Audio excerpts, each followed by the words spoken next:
Good evening, नमस्ते, सत श्री अकाल, आदाब। कैसे हैं आप सब? उम्मीद है अच्छे होंगे। Welcome back. मैं आप सबकी शालिमा और आप सुन रहे हैं गुस्ताख दिल। और मैं आपको सुनाने जा रही हूँ आगे क्या होगा इनकी स्टोरी में। ये दो तो हमारी मीरा जो है, अब वो वेट कर रही होती है अविनाश का। अब हम प्रीवियस पार्ट तो बता ही रहे हैं, तो सुन लीजिए। प्रीवियस पार्ट में यही होता है कि हमारी जो मीरा होती है वो बेसब्री से वेट कर रही होती है। किसका?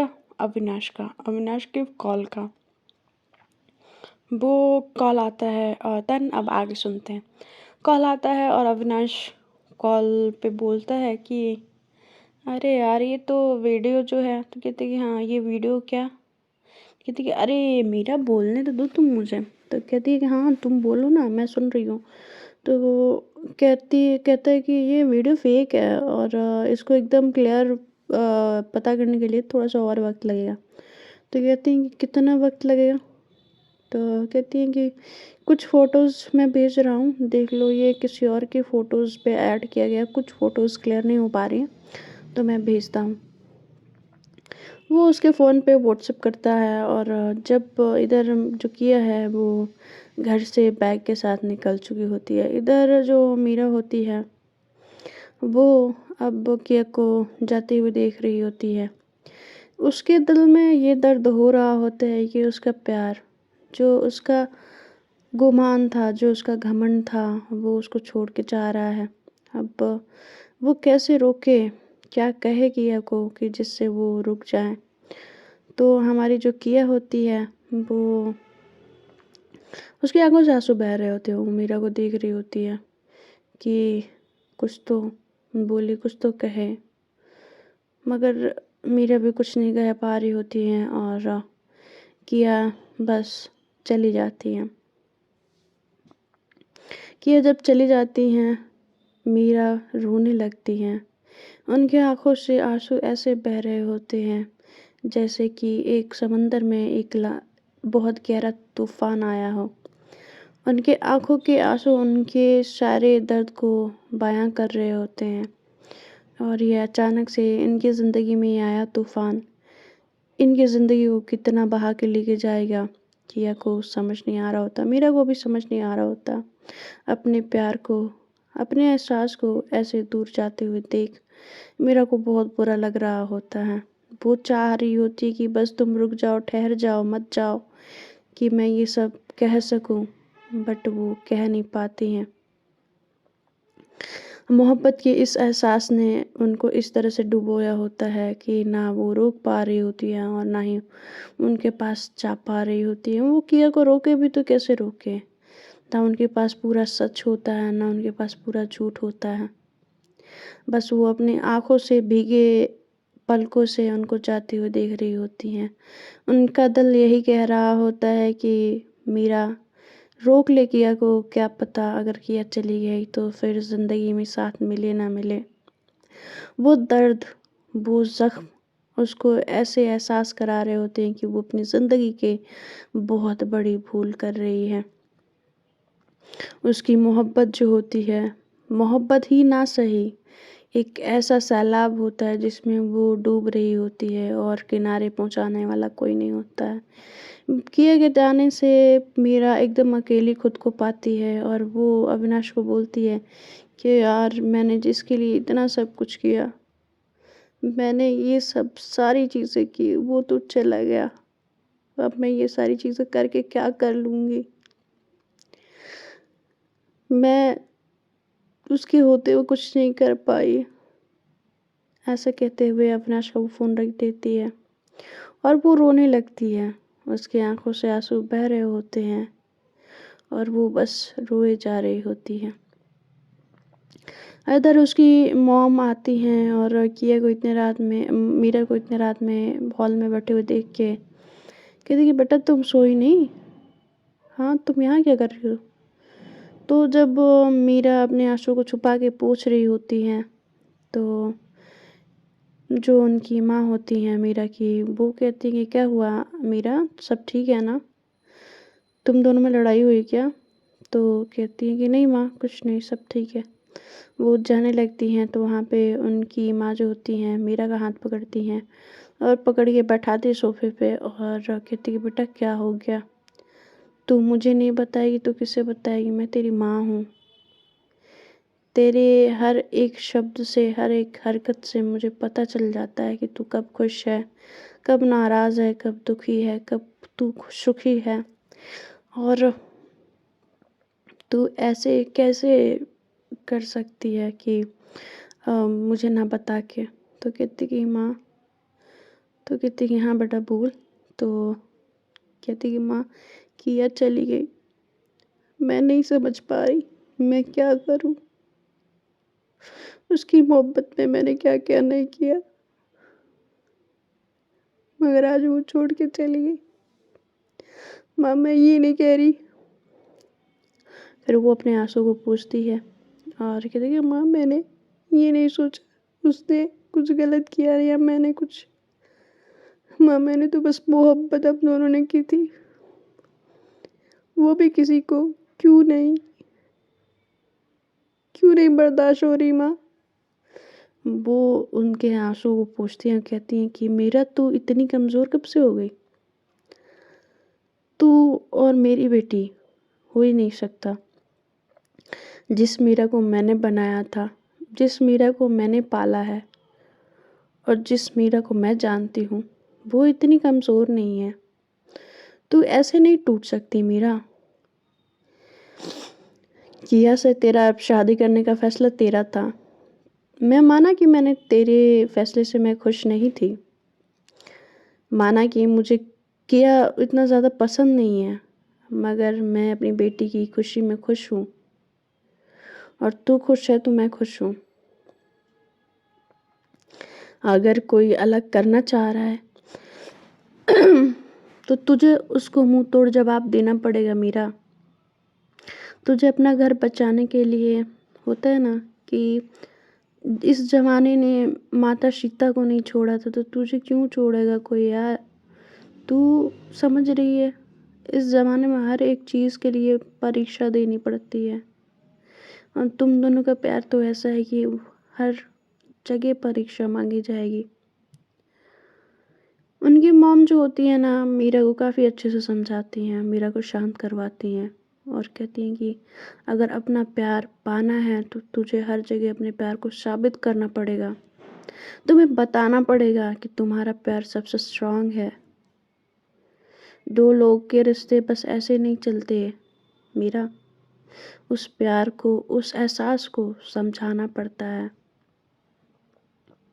दूसरों को समझ नहीं आता है किसी दूसरे की फीलिंग, मगर तुम्हें अपना प्यार चाहिए तो चाह के तुम्हें अपना सीना ठोक के बताना पड़ेगा कि तू उससे प्यार करती है और वो तुम्हारी ज़िंदगी है, तू उसको ऐसे नहीं छोड़ सकती।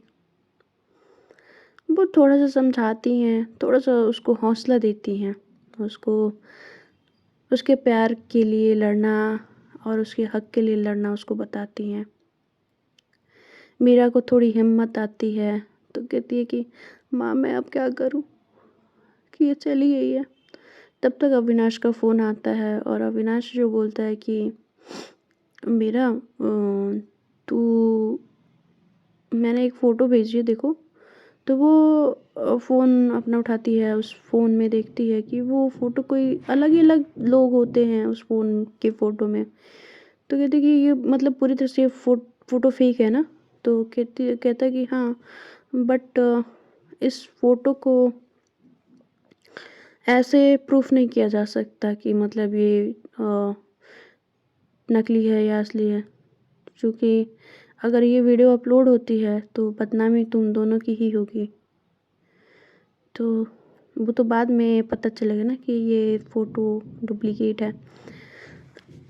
तो कहती है कि एक काम कर, वीडियो बना इसका पूरा, और ये कैसे कैसे मतलब वीडियो फेक बनाए जाते हैं, फ़ोटोज़ फेक बनाए जाते हैं, ये एक बड़ा सा एकदम मतलब अच्छा सा डिटेल में और एक वीडियो बना के मुझे भेज। वो अविनाश को बोलती हैं। अब उसके ज़हन में, उसके दिल में अब चीज़ें समझ आ चुकी होती हैं कि अब उसको क्या करना है। अब क्या करना है वो समझ चुकी होती है। अब वो क्या करेगी ये भी समझ चुकी होती है। कहती है कि थैंक यू माँ मुझे रास्ता दिखाने के लिए। तो कहती हैं कि तू मेरी बेटी है, तुझे थैंक यू बोलने की ज़रूरत नहीं है, और जो चीज़ तुझे मांग के ना मिले उसको छीन लेना चाहिए, तुझे पता है ना। तो कहती है हाँ माँ मैं अब यही करने वाली हूँ। और वो बोलती है कि माँ मैं अभी आती हूँ। वो अपने कमरे में जाती है, अपना बैग पैक करती है और नीचे आती है। कहती है कि माँ आप दोनों, अनु और आप अपना ध्यान रखिएगा, मैं आती रहूँगी आपसे मिलने, पर अभी सवाल मेरे घर का, मेरे प्यार का है, और मैं ये अपनी जिम्मेदारियों से भाग नहीं रही माँ, मैं जल्दी वापस आऊँगी। वो जैसे कपड़े रहते हैं जो वो कुर्ता सलवार पहनी रहती है, वो उसी में दुपट्टा उठाती है और टैक्सी बुलाती है और चली जाती है। जब वो जा रही होती है तो उसके दिमाग में हज़ारों सवाल होते हैं कि वो क्या करेगी, कैसे करेगी।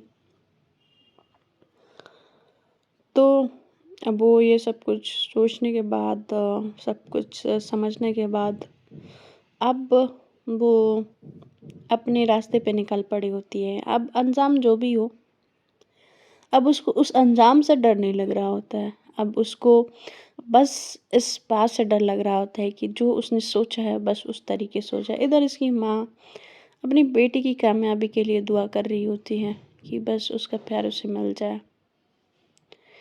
अब उसके रास्ते में कोई तूफान, कोई रोड़ा, कोई दिक्कत ना आए।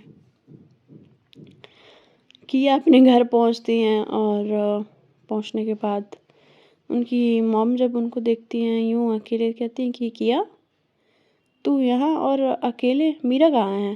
तो कहती कि माँ, वो अपने माँ के गले लग जाती है और रोने लगती है और रोते हुए बोलती है माँ मैंने मीरा को छोड़ दिया, मैं मजबूर हो गई माँ, मैंने अपने प्यार के लिए इतनी लड़ी है, मगर मैं बस एक चीज़ के सामने हार गई माँ। जब वो रो रही होती है और गले लग के, तो हमारी जो अंजलि जी होती हैं वो किया का दर्द समझ रही होती हैं कि वो उसको कैसा फील हो रहा होगा अपने सामने अपने प्यार को यूं ऐसे छोड़ के आना, कि उसको पता हो कि वो जब छोड़ के जा रही है तो उसके पास वो कभी नहीं जा सकती है। अब जिंदगी ने कैसा ये रुख मोड़ा होता है जो किया और मीरा के ज़िंदगी में ये पल आए होते हैं, और वो अपनी ज़िंदगी को बस अभी समेटना ही शुरू किया था यार, अभी पूरी तरह से फिर से एक तूफान आया और उनकी ज़िंदगी को बिखेर के रख दिया। जैसे होते हैं ना कि फूल को बागीचे से तोड़ो और बागीचे से तोड़ के लाके घर पे बिखेर दो, और वो जो एक फूल का पौधा होता है ना, वो उसका दर्द सिर्फ वो फूल का पौधा ही समझ सकता है। ऐसा ही कुछ हाल होता है किया के साथ। सॉरी, गले में थोड़ी सी खराश हो रही है। तो हमारी जो मीरा होती हैं वो तो बस अब रास्ता तय कर रही होती हैं, और जब किया जो होती है वो अपने घर पे आके अपने मोम के गोद में लेट के सोफा पे रो रही होती हैं, और वो उनके डैड जो होते हैं ऊपर के बालकनी से उनको वो देख रहे होते हैं। इधर जो प्रशांत जी होते हैं कहते हैं कि किया तुमने मेरी बहुत बदनामी की है, अब तुम वही करोगी जो मैं कहूँगा।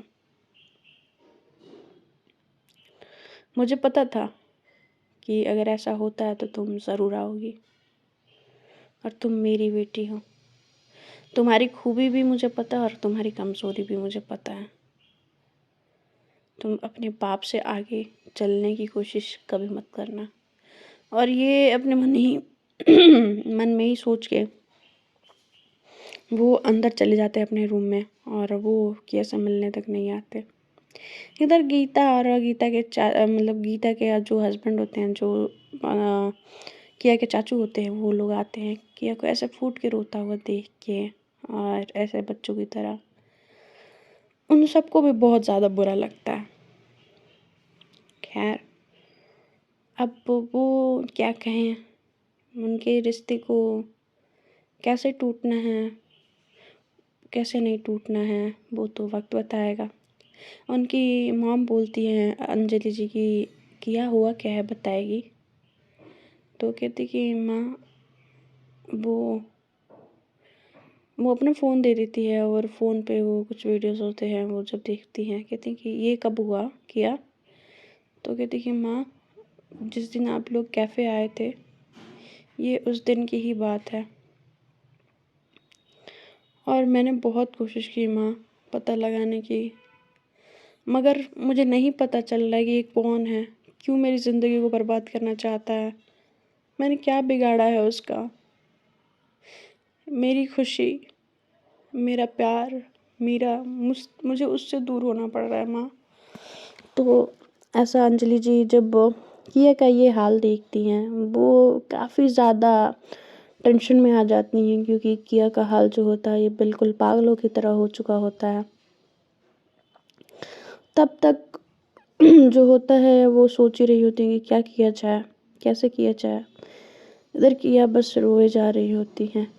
किया बोल रही होती है कि माँ प्लीज़ प्लीज़ कुछ तो करो माँ, चाचू प्लीज़ आप तो कुछ करो, प्लीज़ प्लीज़ बचा लो ना, मेरे को नहीं रहना मीरा के बिना।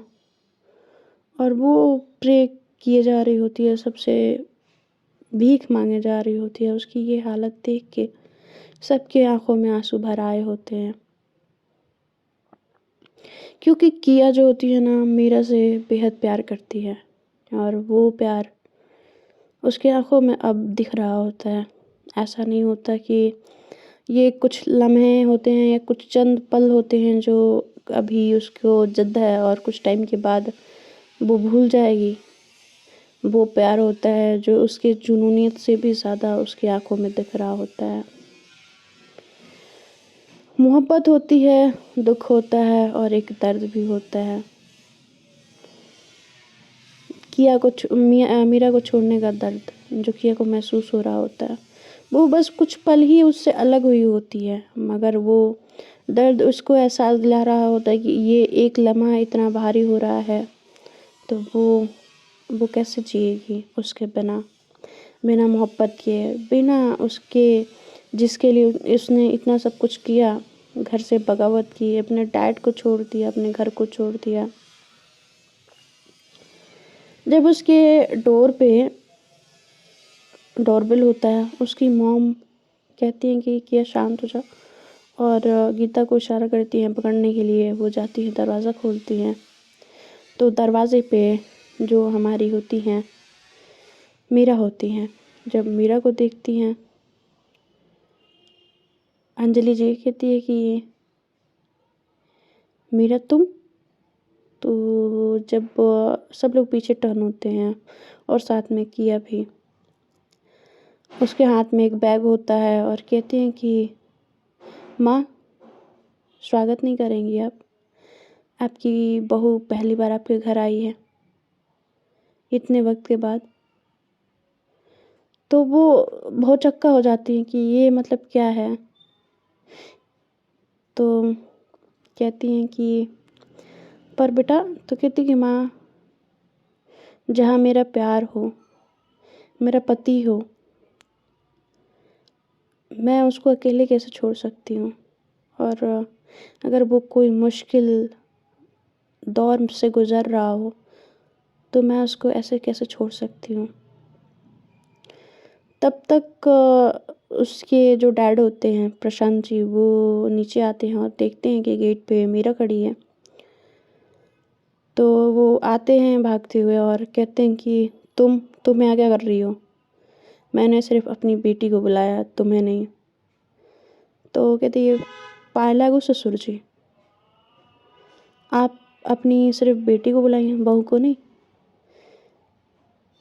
और कहते हैं कि जहाँ तक तुम कह रही हो कि तुम मेरी बहू हो, तो इस बात का प्रूफ क्या है तुम्हारे पास?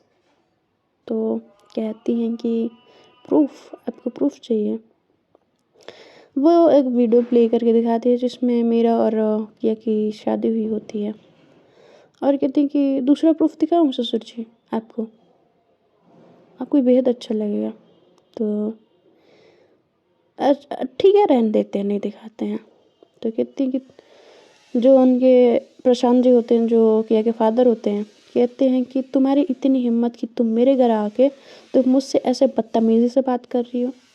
तो कहती हैं कि नहीं ससुर जी, बिल्कुल नहीं, मैं और आपसे बदतमीज़ हुई, मैं तो आपकी बहू हूँ। वो सर पे पल्लू लेती हैं और उनका पैर छूने के लिए झुकती हैं।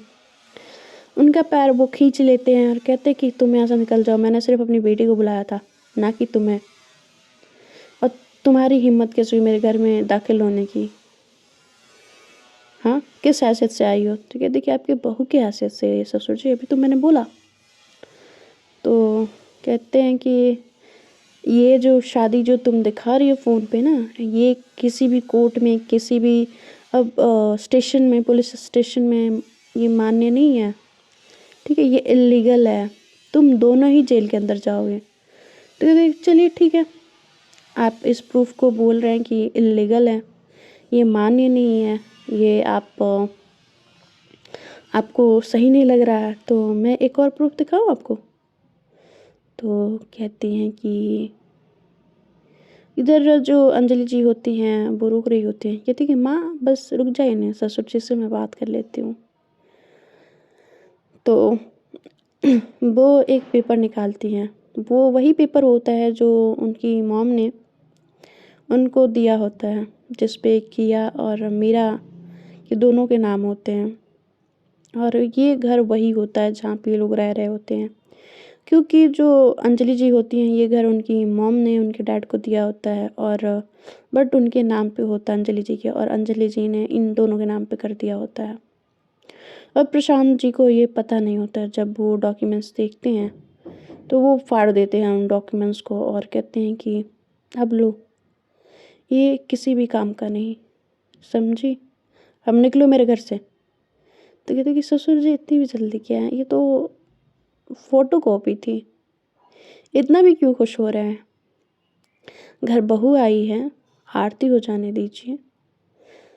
और रही बात, आपने बोला कि आपने सिर्फ अपनी बेटी को बुलाया था, तो बेटी ने शादी भी तो की है, तो मैं तो आऊँगी ना फ्री।